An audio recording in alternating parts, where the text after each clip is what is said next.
So, welcome, Melvin, to our beautiful podcast. It's so good to have you this sunny day.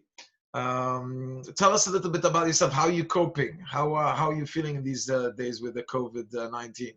Well, it's not the way I plan to spend 2020, but thankfully we're very fortunately we've got a nice home and a garden, so it's not a hardship.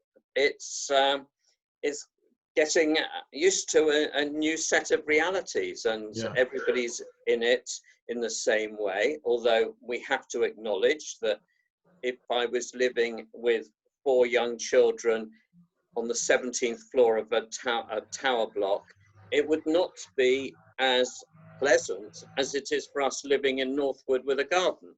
Yeah, So sure, exactly. But on some part we're getting used to it, and it's starting to become a routine. But I tell us. think there's actually a concern that when it begins to end, we're all going to have this institutionalized Yeah, way of we got to thinking, get and we're back going to to be school. scared How to do we go deal out. with what's happening over here? Yeah, Yes. exactly.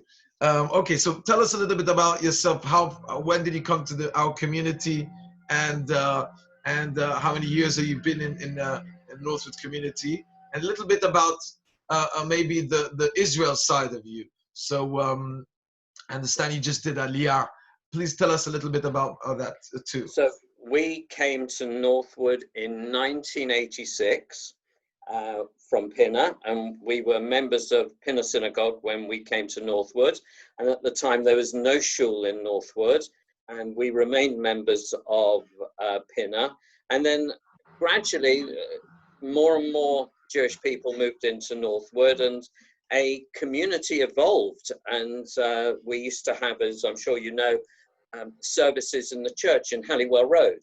And then some founders, I can't claim credit for that, some founders within the Northwood community made it happen that we had our own shul, which we now still enjoy 25 years later. Wow. So you were from that first wave.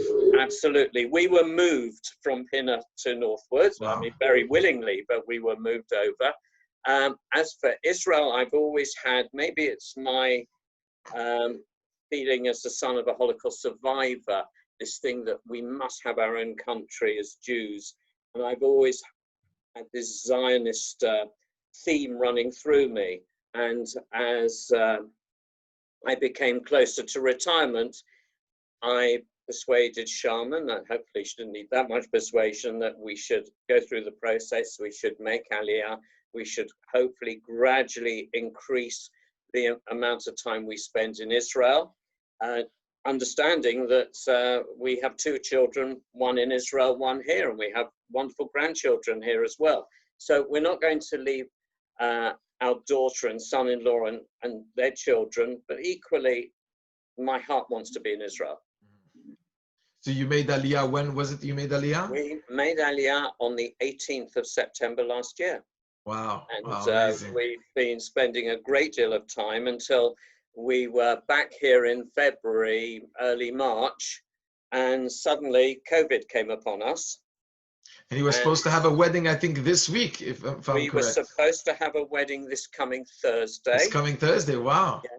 So there's, it's been quite an emotional roller coaster. Our daughter Leah has been, and Dan, our future son-in-law, they've been really grown up about it. And we've now fixed it for the same day next year. Next year. Next year. And very nice. Very nice. We're looking forward to that and planning towards that. And I'm sure it will be just as wonderful next year as it would hopefully have been this year. So how do you take this love for Israel and put it as an advocacy, some kind of help for Israel, or some kind of working towards maybe a better understanding in Israel of what's happening today? How do you deal with it? What kind of work, line of work do you do?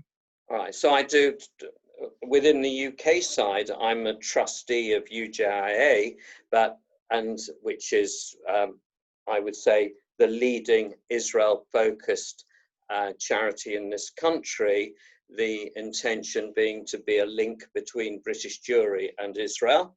And any views that I may express in this interview, I should say, are not the views of the UJA, they are mine personally. And then quite separately, I've done advocacy for the Zionist Federation.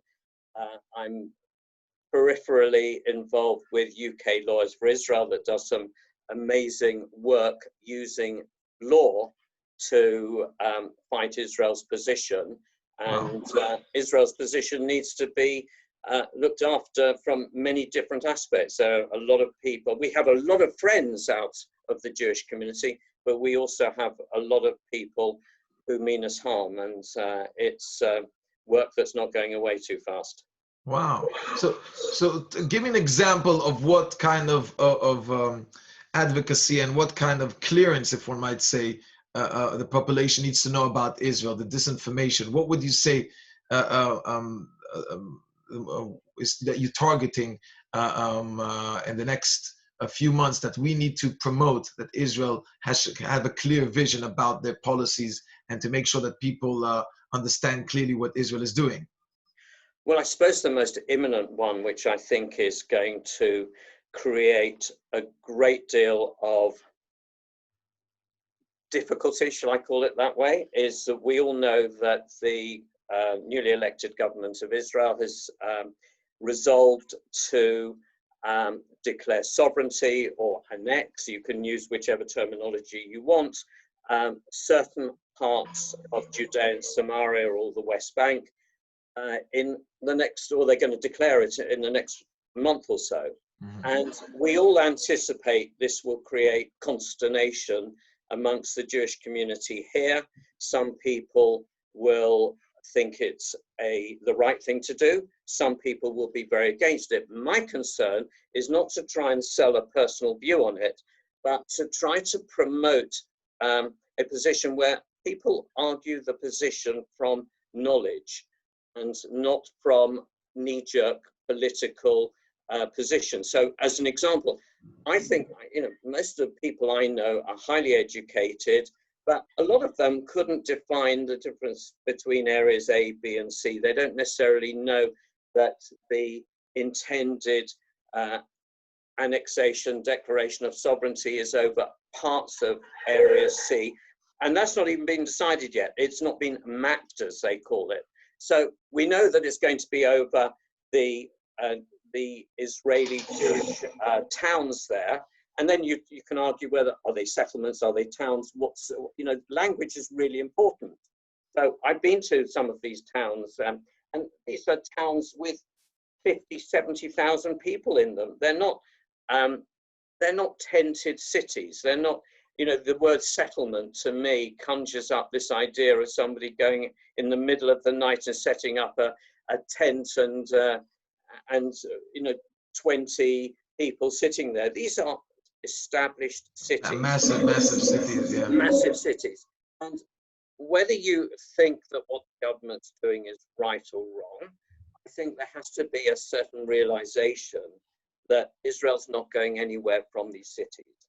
And, and so that's what I want people just to understand, that towns like Ariel, Male, Adumim, Modi'in Illit, these are huge places, and we have to. Modi'in Illit, my wife comes from Modi'in Illit. Oh, right. So family are there. Okay, so you know even more than I do. These are not cities that massive you can just you can wave a magic wand and they'll go away. So I want our Jewish community, and I'm not talking necessarily just about Northwood, because Northwood's incredibly well informed and incredibly supportive of Israel, but the wider British Jewish community to actually understand some of the realities and to form their opinions thinking based on the correct facts. Yes. And using terminology which everybody sort of is not politically motivated. So, people talk about Judea and Samaria or the West Bank. There's politics in that. And language is so important, as we know. It's easy for me to say it as a lawyer. And then people talk about annexation. And then lawyers will argue, well, you can't annex something you already own. Mm-hmm. And so it's very complicated. I don't want to express an opinion. All I really, really hope is that people allow those with a little bit of knowledge to explain the position, so they make their own judgments, understanding certain realities. Understood. Understood. Perfect. Jumping to another area at all, very accurate in today. What's happening in America, the riots, Black Lives Matter. They're anti-Semitic group, and how does Israel react with it? How do you think it will plan to the Jews? I don't say you're predicting something, but what do you think? Of course, I know that the synagogues were a little bit destroyed in Los Angeles, but how do you think the relations regarding Israel to what's happening? Should we be worried? Is it a concern? What's your opinion about that? Well, I think, like hopefully most right-thinking people, the event that started this, the killing of an unarmed man, was an inexcusable outrage. Mm-hmm. That, in my opinion, does not, however, justify the criminality that followed, the looting, the theft, the destruction. I don't think that can be justified.